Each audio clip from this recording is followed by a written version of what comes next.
Hi, Mark Donovan here from Falcon Imagery, and today I'm going to show you on a Redbird simulator a situation that can arise with pilots when using an autopilot, particularly when they're not that familiar with the autopilot. Often, every year, people die with an autopilot enabled, and then the plane gets out of control and they disable the autopilot and the aircraft gets further out of control, and it usually ends in tragedy. And using the Redbird simulator here, I'm going to show you how I was able to get myself into a kind of an uncontrolled condition with the autopilot on, and how I went through the recovery safely to enable the aircraft to continue to fly. It's important to remember when it comes to autopilots, you can purchase single axis, dual axis, or 3-axis type autopilots. Most aircraft that I'm flying in are dual axis, meaning they control the aircraft in roll and pitch, but they don't have the axis in terms of vertical control, so there's no yaw damper on them.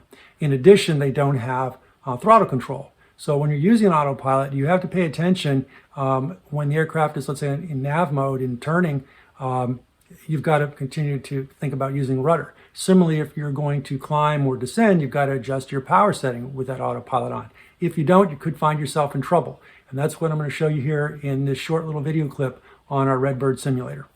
Hi, Mark Donovan here, and today I'm going to show you a situation I found myself in using this Redbird simulator recently with the autopilot on, and how it got out of control, the aircraft got out of control, and I was fighting the controls and having to work to keep the aircraft stable on the simulator. Fortunately, it was only a simulator, and I was able to resolve the problem as I was flying it, but in the real world, in an aircraft, when this happens, often it leads to tragedy.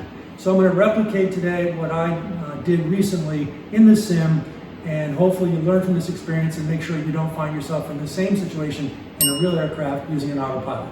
Okay, this is the scenario. I'm at level flight at 4,400 with the autopilot on in heading mode, and I get an instruction from ATC to descend to 4,000 feet. This is where the situation happens that gets people killed when they don't understand the autopilot and don't remember to bring the power back up after leveling out.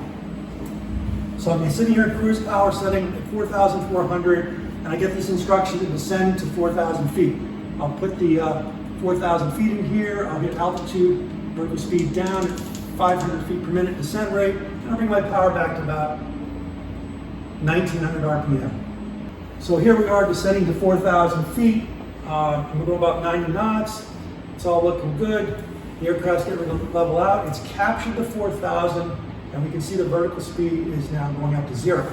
But what I'm also now noticing, because I'm paying attention here, is my airspeed's bleeding off. I'm also seeing my trim wheel is being slowly rolled down, basically putting trim on the tail of the aircraft to try to maintain altitude.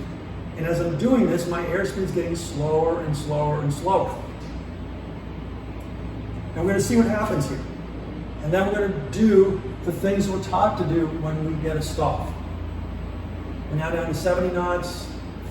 We can see the trim is being, again, rolled down to the trim, basically to the back of the plane to try to keep that aircraft so that it's maintaining 4,000 feet. Now we're at 60 knots. Now we're getting close to 50 knots, almost to the point we're going to stall. The trim is way toward the back of the aircraft now, trying to maintain it out. Oh, there's the stall, nose goes down, full power, autopilot is disconnected. But look, the plane wants to pitch up really steep. I'm fighting to try to keep the level wings and stop it from stalling on me again. What do I got to do? I've got to neutralize that trim immediately. As soon as I do that, I can fly the plane more easily. I get the airspeed back up, I can level off, and then I can recover. Once I've recovered, I'll level off at 4,000, put back in cruise, trim it appropriately, and let my airspeed maintain a steady speed. So to wrap this video up, the important message here is if the aircraft becomes unstable and stalls because you forgot to do something with the autopilot, haven't been paying attention to your power setting, and the aircraft gets into stall, you've got to remember to not only get that nose down power and disconnect the autopilot if it doesn't already, but readjust the trim to neutral position. Otherwise, you'll fight it continuously and lose control of the aircraft. Hopefully you found this video helpful or useful. If you did, hit the like button and subscribe to the channel so you get notified of my next video.